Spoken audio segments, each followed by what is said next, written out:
नमस्कार सभी को। पॉलिटिकल साइंस की ऑनलाइन क्लासेज में आपका स्वागत है। और आज का जो विषय है वो है संसद का जो सदन है राज्यसभा, उसके बारे में। क्योंकि पिछली जो क्लास थी हमारी उसमें मैंने लोकसभा के बारे में आपको करवा दिया था और आज करवाएंगे राज्यसभा के बारे में। जैसे बच्चों मैंने आपको बताया था, भारतीय जो संसद है इसका जो वर्णन है भारतीय संविधान के अनुच्छेद 79 में इसका जो है वर्णन मिलता है। और जो भारतीय संसद है इसको 3 हम कह सकते हैं अंग होते हैं, लोकसभा, राज्यसभा और राष्ट्रपति। इन तीनों अंगों से मिलकर है वो भारतीय संसद का निर्माण होता है। लेकिन भारतीय जो संसद है इसके 2 सदन होते हैं, एक होता है लोकसभा और एक होता है राज्यसभा। लोकसभा के बारे में हम पहले पढ़ चुके और आज का जो हमारा जो विषय है वो है राज्यसभा के बारे में। राज्यसभा जो संसद का जो है बेटा ऊपरी सदन माना जाता है, ऊपरी सदन। और इसको एक स्थायी सदन भी माना जाता है। स्थायी सदन इसलिए माना जाता है कि ये कभी भी भंग नहीं होता। वैसे भारतीय संविधान के अनुच्छेद 80 में जो है राज्यसभा का जो है वर्णन किया गया है। राज्यसभा को भी लोकसभा की तरह कई नामों से जाना जाता है। राज्यसभा को पहले काउंसिल ऑफ स्टेट कहा जाता था, लेकिन वर्तमान समय में इसको राज्यसभा कहा जाता है। वैसे इसको ऊपरी सदन भी कहते हैं, एक स्थायी सदन भी कहते हैं, सेकंड चैम्बर भी कहते हैं। तो ये भी कई नामों से जो है लोकसभा की तरह कई नाम हैं। दूसरा इस पीरियड में मैं आपको करवाना चाहूँगा कि जो राज्यसभा है जो इसकी जो स्थापना हुई 3 अप्रैल 1952 ईस्वी को जो है राज्यसभा की जो है स्थापना हुई थी। लेकिन 13 मई 1952 ईस्वी को राज्यसभा की जो है पहली जो है बैठक मानी जाती है। और इसका जो नाम बदला गया वो था 23 अगस्त 1954 ईस्वी को इसका जो नाम है काउंसिल ऑफ स्टेट से बदलकर राज्यसभा जो है वो कर दिया गया था। तो इन चीज़ों का भी जो है आपको थोड़ा पता होना चाहिए राज्यसभा के संदर्भ में। जैसे राज्यसभा है इसका वर्णन भारतीय संविधान के अनुच्छेद 80 में है और इसको एक ऊपरी सदन या एक हम स्थायी सदन भी इसको हम कहते हैं। इसकी हम संख्या की बात करें तो राज्यसभा में सदस्यों की अधिकतम संख्या है संविधान के अनुसार वो बच्चों हो सकती है 250। इसके अधिक से अधिक जो हैं सदस्य हो सकते हैं। लेकिन वर्तमान समय में इसके सदस्यों की संख्या कितनी है? फिलहाल जो है 245 सदस्य हमारे राज्यसभा में हैं। अब इन 245 जो सदस्य हैं इनमें से 12 सदस्य हैं वो राष्ट्रपति द्वारा जो हैं वो मनोनीत होते हैं। और जो 233 सदस्य हैं वो केंद्र शासित प्रदेश या हमारे जो राज्य हैं उनसे निर्वाचित जो है होकर के आते हैं। जैसे हर राज्य की जनसंख्या के अनुसार जो है सीटें इसमें राज्यसभा के अंतर्गत दी हुई हैं। जैसे हरियाणा है, हरियाणा में जो राज्यसभा की जो सीटें हैं वो 5 आती हैं। ऐसे ही राजस्थान है, उसमें राज्यसभा की जो सीटें हैं वो 10 हैं। और सबसे ज़्यादा जो है राज्यसभा की जो सीटें हैं वो हैं 31। और वो कहाँ पर हैं? यूपी में, उत्तर प्रदेश में सबसे ज़्यादा जो है राज्यसभा की जो सीटें हैं वो देखने को मिलती हैं। दूसरा इसके बारे में मैं आपको बताना चाहूँगा कि इसमें 12 सदस्य जो राष्ट्रपति मनोनीत करता है, 12 सदस्यों की जो मनोनीत है वो राष्ट्रपति के द्वारा किया जाता है। और राष्ट्रपति जो है 4 क्षेत्रों में संविधान के अनुसार 4 क्षेत्र दिए गए हैं। जैसे एक कला, एक साहित्य, एक विज्ञान और एक समाज सेवा। इन 4 क्षेत्रों में जिन्होंने बहुत अच्छा कार्य किया हो, प्रसिद्धि प्राप्त की हो, इन 4 क्षेत्रों से 12 सदस्य जो हैं वो राष्ट्रपति के द्वारा मनोनीत किए जाते हैं। पिछले टाइम में काफ़ी जो खिलाड़ी हैं उनको राज्यसभा में जो है वो भी मनोनीत किया हुआ है। तो जैसे सचिन तेंदुलकर थे, मैरी कॉम थी, ऐसे नवजोत सिंह सिद्धू थे, पहले दारा सिंह जी थे। कहने का मतलब ये खेल क्षेत्र में थे, लेकिन इनको भी मनोनीत किया गया क्योंकि जो कला है, खेलना भी एक कला माना जाता है और वो कला के अंतर्गत आते हैं। तो ये भी आपको जो है शंका दूर होनी चाहिए।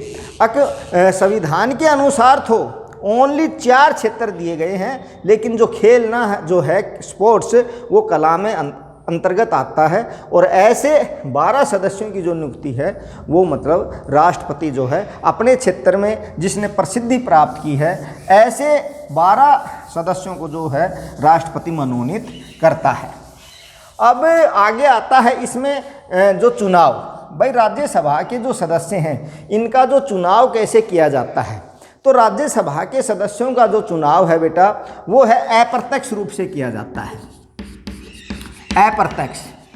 अप्रत्यक्ष जो है, अप्रत्यक्ष होता है जैसे जनता के चुने हुए प्रतिनिधि जब किसी का चुनाव करते हैं उसको अप्रत्यक्ष चुनाव कहते हैं। और राज्यसभा के जो सदस्यों का चुनाव होता है तो सभी राज्यों की जो विधानसभाएं हैं उनके जो सदस्य हैं, कहने का मतलब जो एमएलए हैं, एमएलए जो हैं वो राज्यसभा के जो है चुनाव में भाग लेते हैं। जनता स्वयं वोट डाल करके अपने प्रतिनिधियों का चुनाव नहीं करती, बल्कि जनता के चुने हुए प्रतिनिधि जो हैं वो राज्यसभा के सदस्यों को जो है वोट देते हैं। जैसे हरियाणा जो है हमारा प्रांत है, तो अगर इसमें राज्यसभा के जो सदस्य का चुनाव होता है तो हम वोट नहीं डालेंगे, बल्कि हमने जो विधानसभा के 90 सदस्य जो विधानसभा के एमएलए बनाए हैं तो हमारी तरफ से वो वोट डालेंगे। तो इसको कहते हैं अप्रत्यक्ष चुनाव। दूसरा, राज्यसभा के सदस्यों के जो चुनाव में अनुपातिक प्रतिनिधित्व की जो एकल संक्रमणीय मत प्रणाली है, एकल हस्तांतरणीय मत प्रणाली है, उसका भी प्रयोग किया जाता है। और सबसे बड़ी बात क्या है, आजकल जो है एकल संक्रमणीय मत प्रणाली के अंतर्गत खुला मतदान होता है।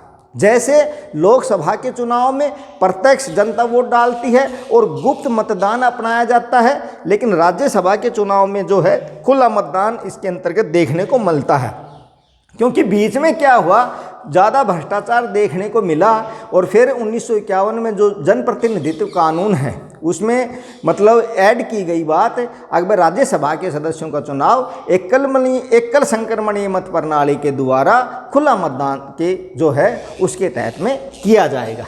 तो आपने इसमें ध्यान रखना है, जो चुनाव है राज्यसभा के सदस्यों का चुनाव अप्रत्यक्ष रूप से होता है।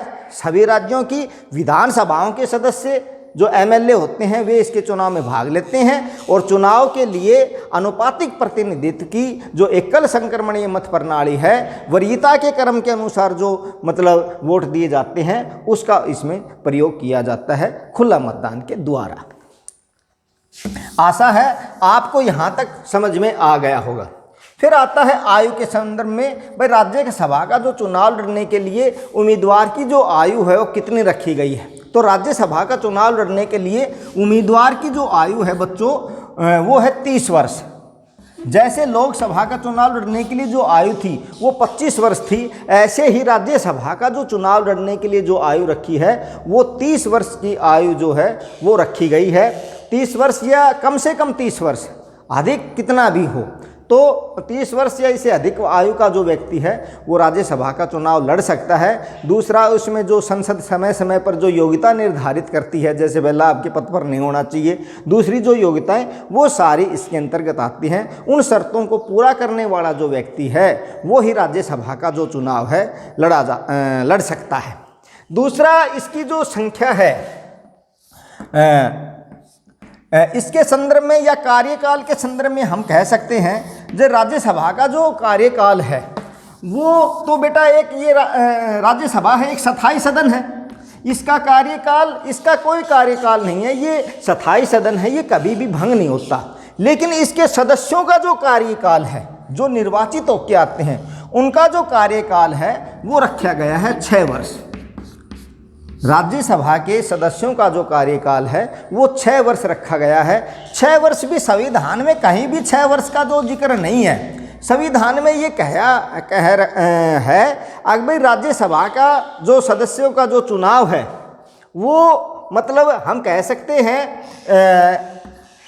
जो भी हमारे 233 जो सदस्य हैं जो अप्रत्यक्ष रूप से चुन के आते हैं, तो संविधान में ये कह रखा है अगर भाई राज्यसभा के 1/3 सदस्य हर 2 वर्ष बाद में रिटायर किए जाएंगे। राज्यसभा के 1/3 सदस्य मतलब 1/3 सदस्य हर 2 वर्ष बाद रिटायर होंगे। अब ये 1/3 सदस्य हर 2 वर्ष बाद जो रिटायर होंगे ना, इससे जो है वो जो हम कह सकते हैं समय राज्यसभा का निकल के आया है वो आया है 6 वर्ष। क्योंकि राज्यसभा के जब पहली हमारी जो राज्यसभा गठित की गई बच्चों, और इसकी जो पहली बैठक हुई थी वो थी 13 मई 1952 ईस्वी को। जब 13 मई 1952 ईस्वी को पहली इसकी जो मीटिंग या राज्यसभा जो हम कह सकते हैं इसकी पहली बैठक हुई, तो इसके कहने का मतलब जो सदस्य 1952 में राज्यसभा के सदस्य बने, तो अब बाद में क्या हुआ 1954 में और 1956 में, अब राज्यसभा में कह दिया भाई इसके 1/3 सदस्य हर 2 वर्ष बाद में रिटायर होंगे। तो जब 1954 आया तो 1/3 सदस्य है वो रिटायर करने थे, अब कोई भी रिटायर होना नहीं चाहते थे। तो इसलिए क्या हुआ 1954 ईस्वी में एक लॉटरी सिस्टम अपनाया गया, पर्चियां निकाली गई, पर्चियां जो है वो बनाई गई और उनके आधार पर लॉटरी सिस्टम के आधार पर 1/3 सदस्यों को 1954 ईस्वी में रिटायर किया गया और उनकी जगह नए सदस्य जो हैं वो आ गए। ऐसे ही फिर 1956 ईस्वी में जो है 1/3 सदस्य फिर 1956 ईस्वी में रिटायर किए गए जो बच गए थे, और फिर उनकी जगह जो है दूसरे नए सदस्य ले लिए थे। जब 1958 आया तो 1952 ईस्वी में जो पहले चुने गए थे उनका तो जो कार्यकाल है वो पूरा हो ही चुका था। तो इसलिए उसके बाद में जो है ये क्रम चलता रहा। कहने का मतलब 2 बार में लॉटरी सिस्टम के अनुसार राज्यसभा के सदस्य जो है वो 1/3 सदस्य हटाए गए थे, उनकी जगह नई सदस्य आते गए और फिर ये क्रम चलता गया। 2 बार लॉटरी सिस्टम के बाद में आज तक कोई प्रॉब्लम नहीं आई। सभी सदस्य जो हैं कुछ जो सदस्य हैं उनका कार्यकाल पूरा होता है और नए सदस्य आ जाते हैं। क्योंकि राज्यसभा के कितने जो भी सदस्य हैं, जैसे 245 सदस्य हैं, ये एक बार जो हैं वो निर्वाचित नहीं होते, ये अलग अलग जो हैं वो निर्वाचित होते हैं। जैसे उदाहरण के तौर पर राजस्थान में जो है राज्यसभा की 10 सीटें हैं, तो 10 सीटों में से कोई एकदम राज्यसभा के सदस्यों का चुनाव नहीं होगा, ऐसे होगा 3 + 3 + 3 या 1, ऐसे जो है ऐसे चुनाव होता है, या 3 + 3 + 4। तो कहने का मतलब एक साथ जो है राज्यसभा के जो सदस्य हैं उनका चुनाव जो है वो नहीं होता, और उनको जो है चुनाव के दौरान जो है स्थायी सदन होने की वजह से ऐसे इनका जो चुनाव है, ऐसे इनकी व्यवस्था जो है वो 1/3 सदस्यों की जो है राज्यसभा में की गई थी। तो आशा है इसके बारे में भी आपको जो है पता चल गया होगा, ध्यान आ गया होगा। दूसरा जो कार्यकाल के संदर्भ में मैंने आपको बताया, राज्यसभा का जो सदस्यों का कार्यकाल 6 वर्ष होता है, वैसे ही एक स्थायी सदन है, ये कभी भी भंग नहीं होता। फिर आता है सभापति। देखो राज्यसभा की जो कार्रवाई चलाने के लिए एक सभापति होता है और सभापति की अनुपस्थिति में एक उपसभापति होता है।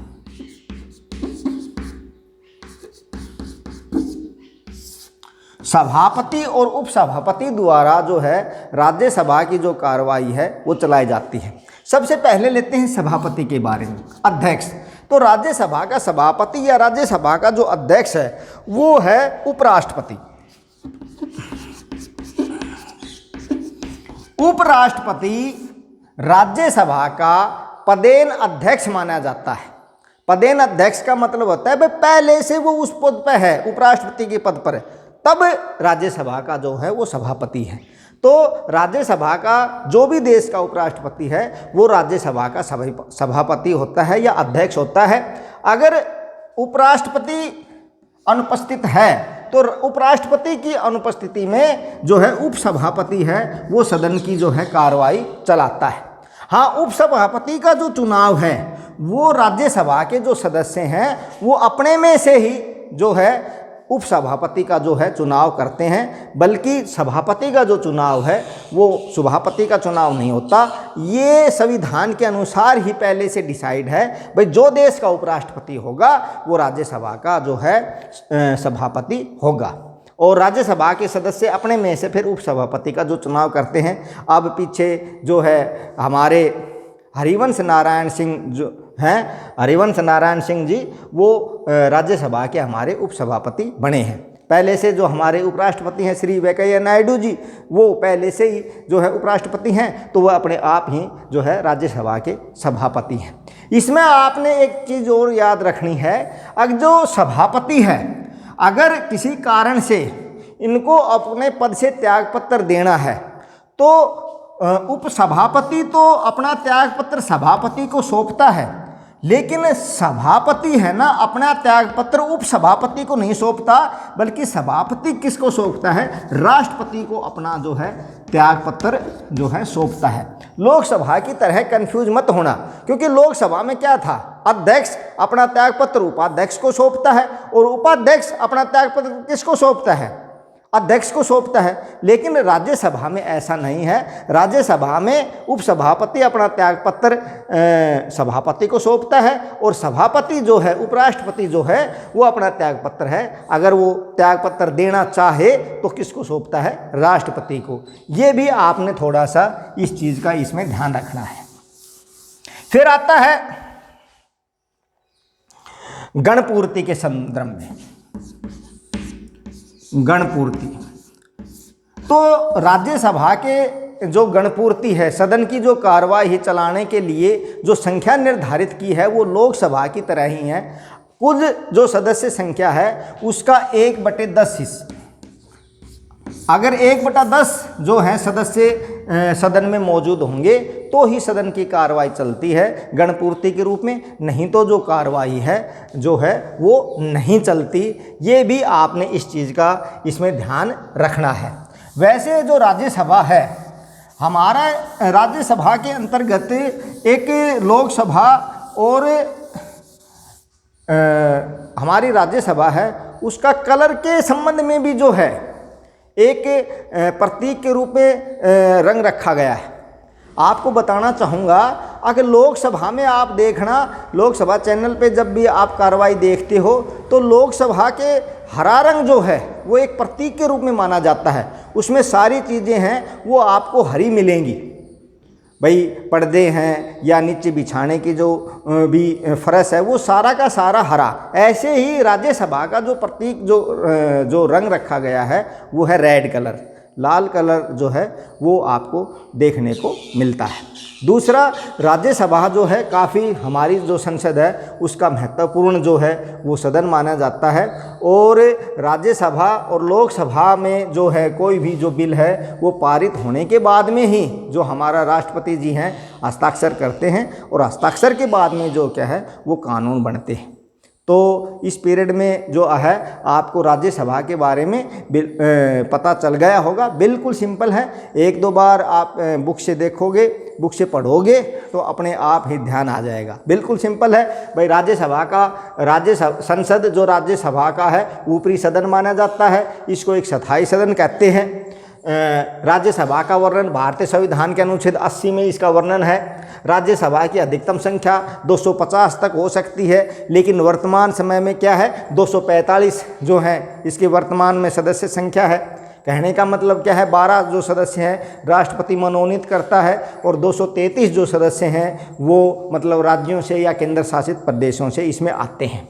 चुनाव है, राज्यसभा के सदस्यों का जो चुनाव है अनुपातिक प्रतिनिधित्व की एकल संक्रमणीय मत प्रणाली द्वारा जो होता है, अप्रत्यक्ष रूप से होता है और सभी राज्यों की जो विधानसभाओं के जो सदस्य हैं वो इसमें भाग लेते हैं। आयु के संदर्भ में राज्यसभा का सदस्य बनने के लिए जो आयु है वो 30 वर्ष रखी गई है। कार्यकाल जो है राज्यसभा का जो है वैसे तो स्थायी सदन है ये, लेकिन इसके सदस्यों का जो कार्यकाल है वो 6 वर्ष रखा गया है। और राज्यसभा का अपना एक सभापति होता है और एक उपसभापति होता है जो सदन की कार्यवाही चलाते हैं। जो देश के उपराष्ट्रपति हैं वो राज्यसभा के जो है पदेन अध्यक्ष होते हैं और राज्यसभा अपने में से ही एक उपसभापति जो है वो चुनती हैं और वो भी सदन की कार्रवाई चलाने में अपना जो है योगदान देते हैं। आशा है इस पीरियड में आपको जो है जानकारी मिल गई होगी राज्यसभा के बारे में। आगे जो हमारा जो टॉपिक रहेगा अगली क्लास में वो चुनाव आयोग के बारे में करवाएंगे, क्योंकि चुनाव आयोग जो है वो भी काफ़ी बार जो है पेपर में प्रश्न आता है। इसके लिए यहाँ तक आपको पता चल गया, इसके लिए धन्यवाद।